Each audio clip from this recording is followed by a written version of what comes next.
I do, based on your theme, believe that he's here to stay for a while, maybe through a few primaries, but he is not going to be the nominee. As I've mentioned before, Victor, Donald Trump is not the Republican nominee. Now there's this Trump thing going on, I gather. He's doing okay in the polls for a while, but he's not going to be the nominee either. So we'll be fine. Well, I don't think it's likely that Donald Trump will be the nominee, but it's obviously too early to tell. I would vote for the nominee of the Republican Party, and I don't believe that's going to be Donald Trump. Can he win the nomination? Well, sure he can. I mean, you can make a case that probably 6 or 7 people can make the nomination. Do I think it's likely? No.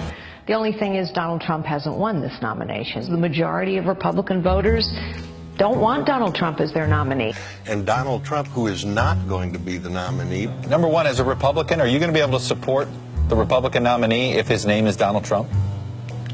Donald Trump will not be the nominee. All right, but that's not answering the question. I feel very confident that the nominee is going to be anyone but Donald Trump. The polling and common sense will take you away from Trump getting the nomination. I don't think he'll be at the top of the ticket, one, so it's a hypothetical for me. I don't think it's going to happen. He's the front runner. According to the polls and the elections, he could become the nominee, and we're not going to let that happen. Ultimately, the Republican Party will reach out to all voters based on who our nominee is.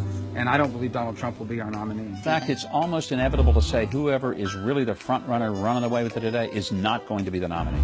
And I believe that Donald Trump will not be the nominee. Well, he's not going to be the nominee, Martha. Donald Trump is not going to get the nomination.